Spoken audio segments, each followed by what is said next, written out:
Hey, it's Kelly Dixon with Breaking Bad Insider Podcast. We're here talking about episode 407.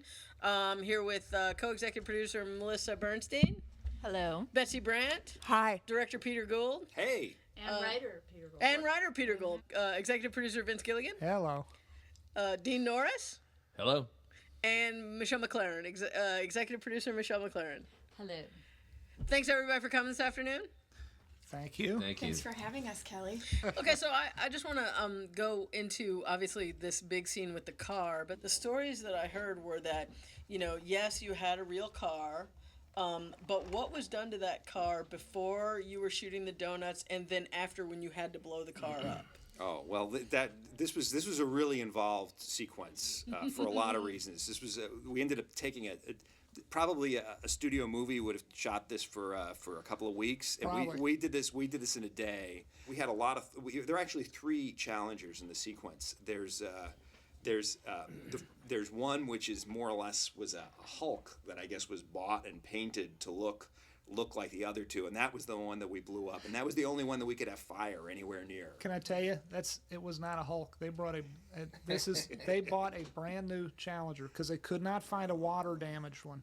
Usually, when you blow up a car in a movie, it's usually a water damaged car.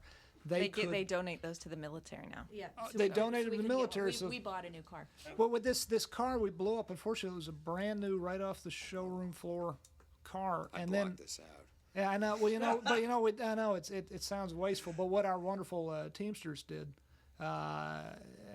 they took everything saleable out of the car and they turned it into a shell. Mm-hmm. But they took out the engine, took out the transmission, took out anything and sold all that stuff to defray the cost. And then what they blew up indeed was took out the gas, obviously took out the gas tank and all that, and blew up essentially a shell. Peter said you had 3 cars, so did you have to buy 3 cars? We also rented cars. Oh, I see. Okay. But they had to be adjusted. That's not the right word, but things had to be done to make them all match. To make them all match, yeah. right. Was it another unit that went out there to shoot the outside of the car when Walt is actually driving? No, we start. I mean, not to get too technical, but part of the challenge of the sequence was that we had to shoot the explosion early in the day. Because in Albuquerque, in the winter, the winds start hitting up, and so we had the first thing. Really, I had to get anything that involved the car, any flames near the car, or the car blowing up. I had to get that right away, and that was we knew that was. And the winds were already too high. We almost weren't able to use the equipment that we had. It was very touch and go. And when you say that, you mean as in the fire department who was there will tell you can't do it. And also the crane shot too, because the crane was up high, the camera's going to move. We had this gigantic condor that was up. I don't know, was it 80, 100 feet that was looking straight down. Yeah. So it was a touch and go. And if you started going through the sequence with a fine-tooth comb, you could probably detect that some of the shots are done basically at dawn, and some of them are the sun might be up a little further. But that was it was. Let me tell you, it was cold. What about this scene? I love the scene it's been a long time since we've seen Stephen Michael Quezada, who plays Gomez. It's the first time this season. It's great seeing him again. He's got a new look. A whole new do. Yeah, got a whole, and he looks good. He looks good with a goatee. And I love that scene. He's waiting. Dean had some fun with that line, too, yeah, if I remember correctly. But that's a very touching scene. I like that. I love that scene. I love seeing you too. The scene where he's waiting in the lobby of the DEA building, and Betsy Marie is helping in Hank, and you're so very protective of him. That's very sweet. I like that. She loves him. We're not sure why some days, but she does. Wow, that's sweet. Well, it's in a weird way. It's the one ray of light in the season is that at this point their relationship is actually getting a little bit better. Yeah. And where it was, it's sweet. You know you love me. You know you do. It's one of those things where he can show you his demons because he loves you so much. Right. Great. You saw it for lucky looping? Lady. I saw it for looping. Yeah, and Dean's gonna make fun of me for years to come. But yeah, when I was looping, I started to tear up a little. I thought it was a really, really sweet moment between the two of us. It is sweet. Go Peter. Because He wrote it and then he made it come to fruition. Because I mean, Dean's there too, but what did you have to loop? The part where you whisper in his ear? yeah. Yeah, because Which I, by the way, hope is still a whisper because I think she wants no one to know that he's not really back on his game yet. You know. How did you do it? Can you do it for us here? good luck. Is it sort of like that? Good luck. There you go. Good luck. Asshole. No, I say that when I'm walking away. Right. We digi that in too. That's easy because it's your back's to camera. And I'm so like we this. can- I'm like. No, it was really, really That's a sweet sweet because she moment, yeah. really wants it to Yeah. go well for him. You Yeah. know, not just to get him out of the house, just because she knows it's Mainly though, get him out now. That's she knows it's so important to Yeah, him. yeah. It's a big part of who he It is. leads to a phenomenal scene. I mean, I love yeah.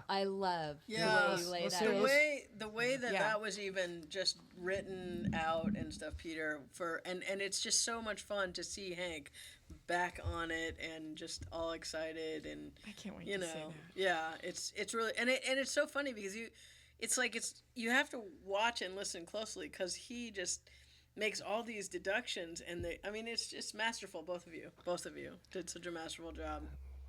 I mean, I have That to was say, a long motherfucking monologue. How many pages was And that? you don't And, they like were to rehearse. and the names of these damn companies, man. Where did you come up with these? God, Well, wasn't one of them well, we your sit in the idea, writers' room too? saying, now we're Yeah. because we know that you'd never gone up on your lines ever in the history of the show. Yeah. And so basically, this entire season, we were like, how can we Yeah. how can we find? So we'll just do a sheer volume. Yeah. But in all seriousness,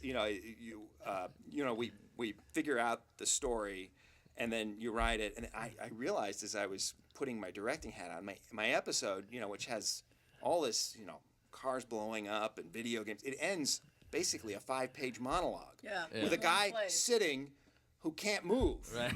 It's great because you feel really bad for Hank because he lays this whole thing out, and then the guys shoot it down, and you think, oh man, he's blown it again. But then you come out Yeah. with the kicker at the end. Yeah. Yeah, Well, that was that was the one piece of directing actually that Peter did that worked for me. he gave me that right. Is that what we were talking about? Where he pulls out. You said that. He said, "What if we actually go all the way?" Because I never know as an actor. Yeah.